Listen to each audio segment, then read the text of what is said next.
दोस्तों, अगर आपने इस वीडियो पर क्लिक किया है, इसका मतलब है कि आपका अभी समय खराब चल रहा है। तो अपने लाइफ से अगले कुछ मिनट से निकाल कर मेरी इन बातों को ध्यान से सुनना। हो सके तो किसी ऐसी जगह पर चले जाओ जहां आप पूरी फोकस के साथ मेरी बातों को सुन और समझ सको। तो चलिए समझते हैं हमारी आज की वीडियो को एक कहानी की मदद से।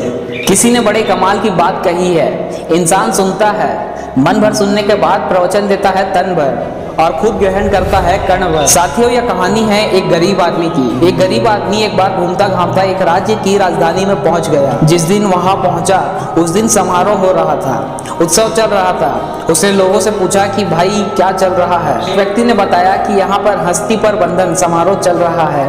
उसने पूछा भाई क्या होता है इसमें। तो उस आदमी ने बताया कि अभी थोड़ी देर में एक शाही हाथी आएगा और इस रास्ते से गुजरेगा।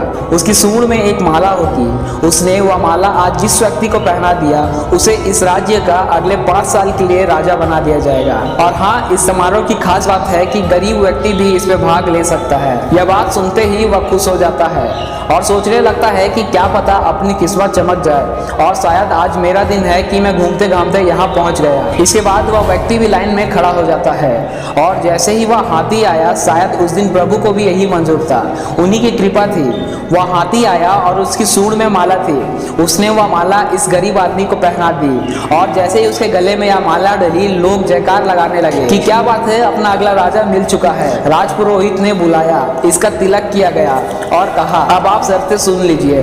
तो उसने सोचा शर्तें भी है क्या। उसने कहा बताइए क्या बात है। तो राजपुरोहित ने कहा आपको अगले 5 साल के लिए इस राज्य का राजा बनाया जा रहा है, लेकिन 5 साल के बाद आपको यह राज्य छोड़ के जाना पड़ेगा। ये राजधानी छोड़कर जानी पड़ेगी। जंगल में एक नदी है जिसमें बड़े से बड़े मगरमच्छ और घड़ियाल है। आपको उनसे मुकाबला करना होगा और अपनी ताकत दिखानी होगी। अगर आपने ताकत दिखा दी तो नदी पार करके जंगल के उस तरफ एक छोटा सा गांव है। वह गांव बहुत ही सुंदर और प्यारा सा है। वहां जाकर आप अपनी बची जीवन व्यतीत कर सकते हो।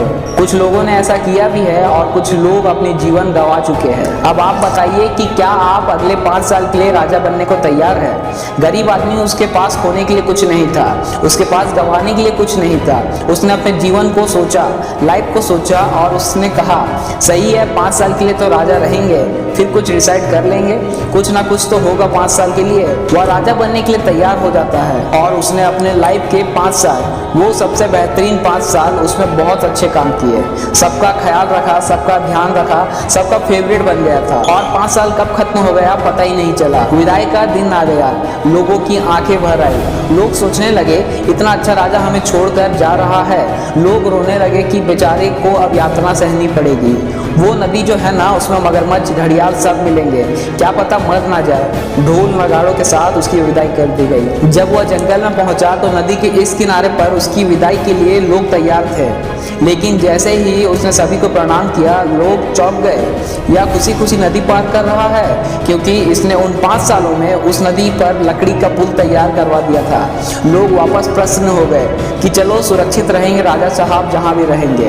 कहानी राजा की और नदी की नहीं है मेरे दोस्तों, कहानी आपकी और हमारी है। हमें भी लिमिटेड पीरियड मिला है जिसमें हम इस मनुष्य रूप में आए हैं, लेकिन अब हम पर डिपेंड करता है कि क्या हम जब यहाँ से जा रहे होंगे तो क्या हमने इस भवसागर को पार करने के लिए वह पुल तैयार किया है अच्छे कामों से, दुआओं से, प्रार्थनाओं से और मेडिटेशन से, कि जब हम यह दुनिया छोड़कर जा रहे हो तो हमें यातनाएं ना सहनी पड़े, हमें ऐसी जगह ना जाना पड़े जिसे हम नरक कहते हैं। दोस्तों, ये छोटी सी कहानी बस यही सिखाती है कि अच्छे कर्म करते चलिए, दुआएं कमाते चलिए, बाकी सब वह देख लेगा। एक बार फिर से वही बात कहूँगा दोस्तों जो अक्सर कहता हूँ, अपनी सच्ची मेहनत, अपनी फैमिली के प्यार और ऊपर वाले के आशीर्वाद के साथ कर दिखाओ कुछ ऐसा कि दुनिया बनना चाहे आपका जैसा।